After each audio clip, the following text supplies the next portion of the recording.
سر ایک چیز اور بتا دیجئے، جو ٹرانسفر آف ججز ہے یہ کرنا بہت اچھی بات ہے یا بہت بری بات ہے؟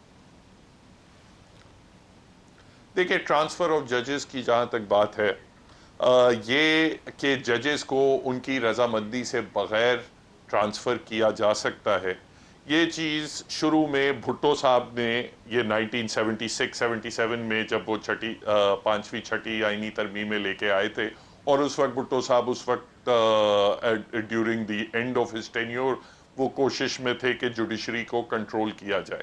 اس کے بعد ضیاء الحق صاحب آئے، انہوں نے وہ پاورز مزید ایکسپینڈ کر دی۔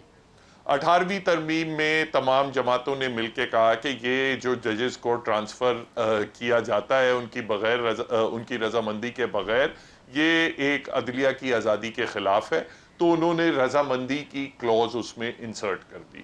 اب وہ 27ویں ترمیم میں رضامندی دوبارہ نکال دی گئی ہے، اور مقصد صاف ظاہر ہے۔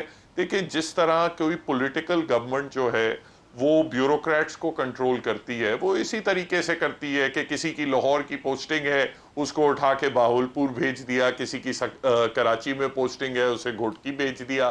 تو پولیٹیکل گورنمنٹس تو کنٹرول بیوروکریسی کو تو ایسے ہی کرتی ہے، مگر جہاں تک بیوروکریسی کا سوال ہے، دیکھیں bureaucrats are supposed to be subservient to the government. مسئلہ یہ ہے کہ آپ جب ججز کو بھی ٹریٹ کریں گے کہ آپ حکومت وقت کے سبسروینٹ ہوں گے، تو ایک آزاد عدلیہ کا وجود آپ ختم کر دیتے ہیں۔ اور آخری بات میں یہ کروں گا، دیکھیں، یہ لوگ کہتے ہیں کہ ریاست کا ایک ستون جو ہے عدلیہ ہے، یہ بات بھی درست ہے کہ کئی ایسے ممالک ہیں دنیا میں جہاں آزاد عدلیہ کا وجود نہیں ہے۔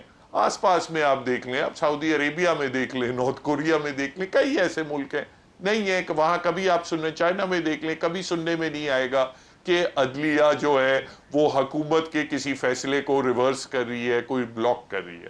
مگر یہ چیز میں بھی آپ کو بتا دوں کہ کوئی ایسا ملک نہیں ہے جہاں اگر آزاد عدلیہ نہیں ہے تو پھر کوئی سیاسی جماعت بھی نہیں ہے اور آزاد میڈیا بھی نہیں ہے۔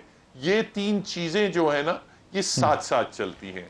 آج آپ نے آزاد عدلیہ کا وجود ختم ٹھیک ہے۔ کیا ہے، آپ دیکھیے گا یہ سیاسی جماعتوں کا بھی وجود ختم ہو جائے گا۔